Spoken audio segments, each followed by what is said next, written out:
جھوٹا چور۔ ایک شخص نے اپنے چچا کے بیٹے یعنی کزن کا مال چرا لیا۔ مالک نے چور کو حرم پاک میں پکڑ لیا اور کہا یہ میرا مال ہے۔ چور نے کہا تم جھوٹ بولتے ہو۔ اس شخص نے کہا ایسی بات ہے تو قسم کھا کر دکھاؤ۔ یہ سن کر اس چور نے کعبہ شریف کے سامنے مقام ابراہیم کے پاس کھڑے ہو کر قسم کھا لی۔ یہ دیکھ کر مال کے مالک نے رکن یمانی اور مقام ابراہیم کے درمیان کھڑے ہو کر دعا کے لیے ہاتھ اٹھا لیے۔ ابھی وہ دعا مانگ ہی رہا تھا کہ چور پاگل ہو گیا اور مکہ شریف میں اس طرح چیخنے چلانے لگا کہ مجھے کیا ہو گیا اور مال کو کیا ہو گیا اور مال کے مالک کو کیا ہو گیا۔ یہ خبر اللہ تعالیٰ کے پیارے نبی صلی اللہ علیہ وسلم کے دادا جان حضرت عبد المطلب رضی اللہ تعالیٰ عنہ کو پہنچی تو آپ رضی اللہ تعالیٰ عنہ نے تشریف لائے اور وہ مال جمع کر کے جس کا تھا اس شخص کو دے دیا اور وہ اسے لے کر چلا گیا۔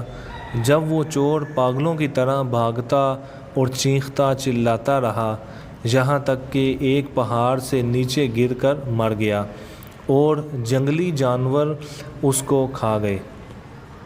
پیارے بچوں، نہ کبھی جھوٹ بولو، نہ کبھی جھوٹی قسم کھاؤ اور نہ ہی کبھی کسی کی کوئی چیز چراؤ۔ اس میں دنیا میں بھی تباہی ہے اور آخرت میں بھی تباہی۔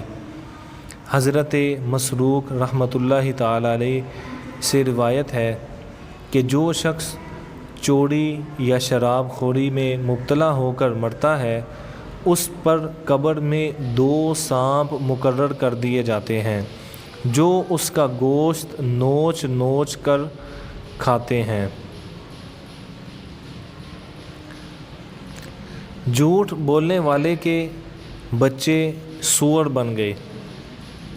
حضرت عیسیٰ علیہ السلام کے پاس بہت سے بچے جمع ہو جاتے تھے۔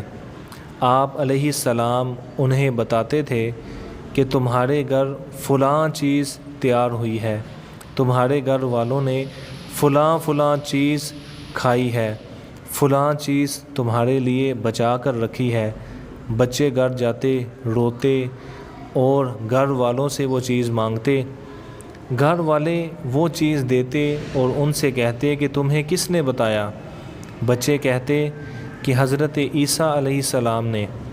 تو لوگوں نے اپنے بچوں کو آپ علیہ السلام کے پاس آنے سے روکا اور کہا کہ وہ جادوگر ہیں، معاذ اللہ، ان کے پاس نہ بیٹھو، اور ایک مکان میں سب بچوں کو جمع کر دیا۔